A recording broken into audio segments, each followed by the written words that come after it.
In Harding's classic piece, The Tragedy of the Commons, a commons is a natural resource shared by many individuals. In this context, shared means that each individual does not have a claim to any part of the resource, but rather to the use of a portion of it for his/her own benefit. The tragedy is that in the absence of regulation, each individual will have a tendency to exploit the commons to his/her own advantage, typically without limit. Under this state of affairs, the commons is depleted and eventually ruined. At the root of the tragedy is the unrestrained self-interest of some individuals. The underlying reasoning is that if the commons is eventually going to be used up, whoever effects the greatest use stands to benefit the most. Under this circumstance, it is seen that the benefit-cost ratio is astronomical. While the benefits accrue solely to the user, the costs are spread among all others sharing the commons. Harding's tragedy is not only a tenet of environmental science, it is also very common, no pun intended. To understand why, we must examine the way nature works. Most natural resources are held in common, that is, shared by many. For instance, our atmosphere is really the quintessential commons. No group or country can claim exclusive ownership of it. Diffusion acts to equalize all constituents such that the causes of some actions are the effects on others. No better example comes to mind than that of global warming. The excessive pumping of carbon dioxide into the atmosphere by some countries results in the melting of glaciers elsewhere around the planet.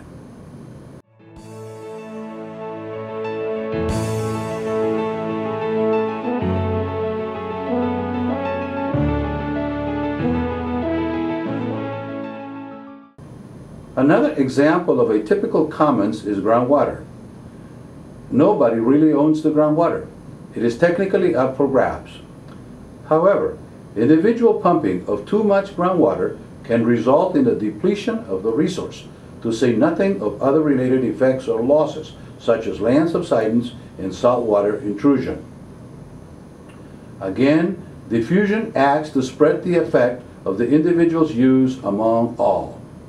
Eventually, depletion by a few means a loss for all.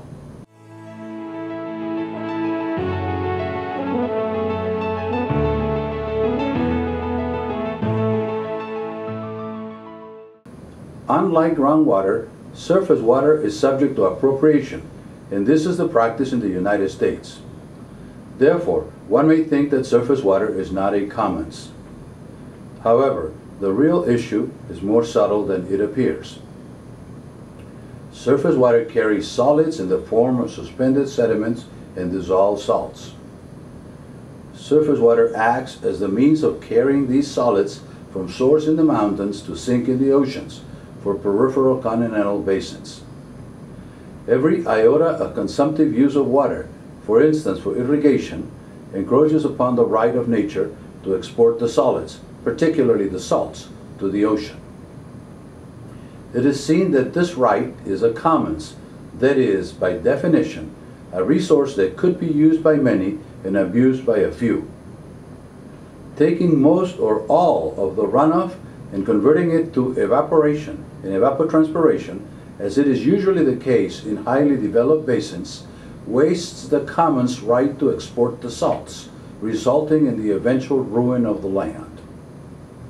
Again, the omnipresent diffusion takes its toll.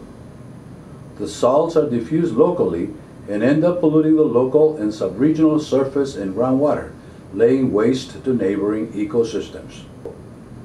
Thus, while surface water quantity may not be a commons in practice, surface water quality clearly is.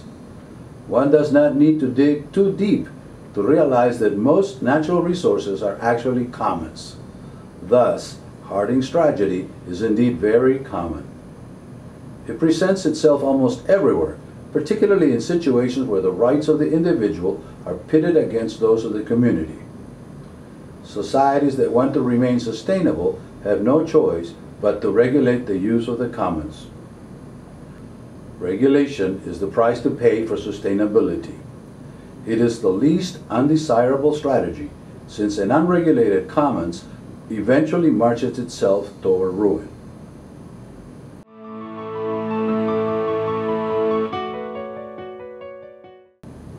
Let's test your understanding of the commons with a simple multiple choice question. Assume that there are several people on a boat in a lake or ocean. All of a sudden, one of them goes crazy, pulls out a drill, and starts drilling a hole in the hull. The rest have three choices. A. Watch the drilling and examine how fast the driller makes a hole in the hull. B. Grab a life jacket and jump out of the boat, because it is obvious that the boat's going to sink eventually. C.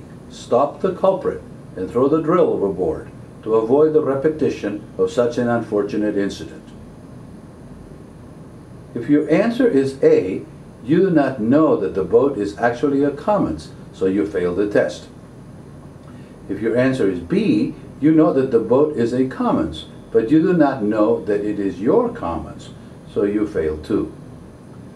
If your answer is C, you know that the boat is a commons and you are ready to defend its integrity because your security and comfort depend on it.